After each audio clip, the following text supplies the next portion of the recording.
Guys, kali ini Indonesia benar-benar serius menangani perairan Natuna yang dicerobohi oleh kapal monster China, guys. Apakah yang dilakukan oleh Indonesia untuk menjaga perairan Natuna itu, guys? Ayo kita sama-sama simak video ini. Mari.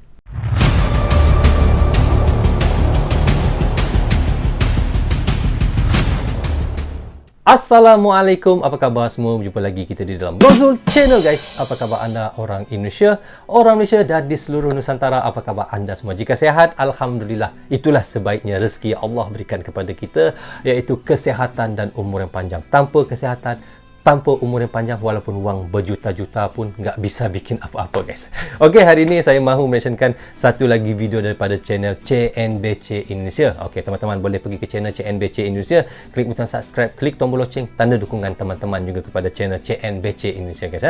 Okey, judul yang kita mahu mentionkan katanya kirim kapal perang ke Natuna. Dengar, guys, RI disoroti media asing. Wow.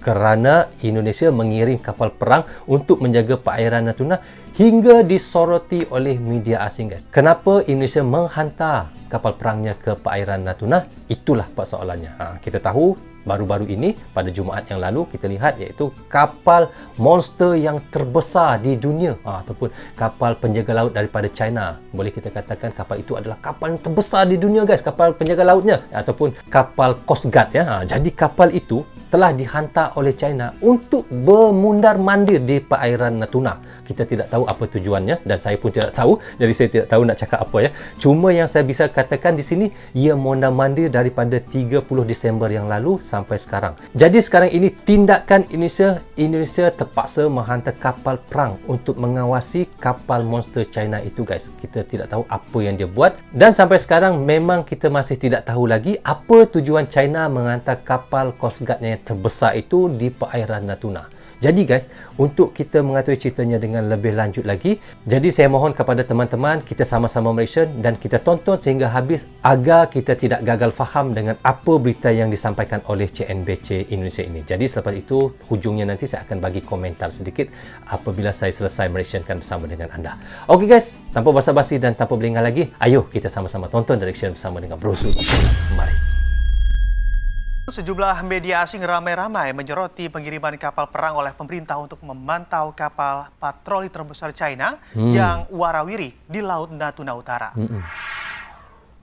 Kepala Staf Angkatan Laut Muhammad Ali mengatakan telah mengerahkan kapal perang Republik Indonesia untuk menghalau kapal CCG 5901 milik China tersebut pada Jumat pekan lalu. Pemantauan dilakukan pada area hak bernavigasi mengikuti ketentuan zona ekonomi eksklusif yang telah ditetapkan oleh PBB. Aksi ini menjadi sorotan media asing seperti CNN International, Al Jazeera, dan juga ABC News. Media tersebut melaporkan bahwa Indonesia mengirim kapal perang untuk memantau kapal China di Laut Natuna Utara yang disengketakan.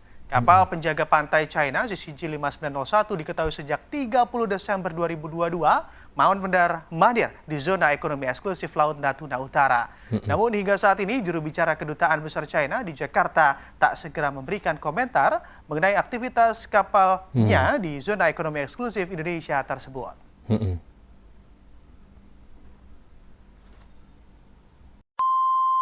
Okey, guys, kita sudah pun reaction tadi daripada channel iaitu CNBC Indonesia, bagaimana yang dikatakan judulnya tadi, kirim kapal perang ke Natuna, RI disoroti media asing. Kita lihat bagaimana, ya, apabila Indonesia menghantar kapal perangnya di perairan Natuna untuk mengawal situasi keadaan yang sedang kita tahu sekarang ini, bagaimana Natuna dicerobohi ataupun dimasuki oleh kapal monster daripada China, guys, iaitu kapal yang CCG 5901, enggak silap saya namanya tadi kapal itu. Jadi apabila Indonesia menghantar kapal perangnya untuk menjaga ataupun untuk mengawasi iaitu kapal monster daripada China CCG 5901 itu, dan berita itu telah tersebar di luar negeri sampai menjadi sorotan daripada media asing, guys. Apa tujuan China menghantar kapal monsternya yang besar itu, iaitu kapal penjaga pantainya yang terbesar di dunia itu, ke perairan Natuna? Sampai sekarang masih lagi tidak kita ketahui apa tujuannya menghantar kapal yang besar itu ke perairan Natuna. Jadi sekarang ini kita lihat semua negara sudah mengambil sikap peduli untuk mengetahui apa tujuan kapal China berkeliaran ataupun mundar-mandir di kawasan DZ Natuna sejak 30 Disember 2022 yang lalu, guys. Sampai sekarang pun masih lagi kita lihat kapal itu masih mundar-mandir di kawasan perairan Natuna. Jadi guys, begitulah ulah China yang kita tahu, guys. Mereka ini sentiasa mengatakan dan mengklaimkan Nine Dash Line itu adalah kawasan mereka, iaitu perairan Natuna itu. Sampai sekarang mereka tetap mengatakan itu adalah kawasan mereka. Ya, kita tahu nama pun laut China Selatan, ya. Jadi China itu tak semestinya kawasannya itu kawasan mereka, dan mereka masih menganggap Natuna itu tetap kawasan perairan mereka. Jadi itulah yang kita harapkan, apa yang dilakukan oleh kapal perang Indonesia itu bisa untuk menakutkan mereka dan bisa untuk menghalau mereka keluar. Itu yang kita harapkan sama-sama. Dan juga guys, satu lagi yang saya harapkan jugalah, ataupun rakyat Indonesia sendiri yang harapkan, mudah-mudahan Indonesia akan menghantarkan lebih banyak lagi lah kapal-kapal perang ataupun helikopter untuk menjaga perairan Natuna itu. Agak susahlah untuk dicerobohi oleh kapal-kapal asing lain untuk masuk ke perairan Indonesia dan perairan Natuna itu. Itulah yang kita harapkan sama-sama, agar diperkuatkan lagi iaitu militer dan alutsista Indonesia untuk menjaga perairan Indonesia. Kita tahu perairan Indonesia itu sangat luas, guys. Boleh kita katakan perairan Indonesia adalah antara yang paling luas di dunia juga. Jadi bukan mudah untuk menjaga laut yang sebesar itu, perairan yang sebesar itu, ya. Okey guys, rasanya sampai di sini saja untuk reaction saya kali ini. Semoga manfaat untuk saya menonton dan mereaction, dan terima kasih juga kepada anda yang sentiasa menonton dan mereaction bersama-sama dengan saya. Saya ucapkan terima kasih banyak-banyak. Dan juga bagi anda yang sudah menonton tapi belum subscribe, klik butang subscribe dan klik tombol loceng tanda dukungan teman-teman juga kepada saya. Maaf andainya ada tersilap kata sepanjang saya mereaction bersama dengan anda. So, assalamualaikum, goodbye, bye-bye.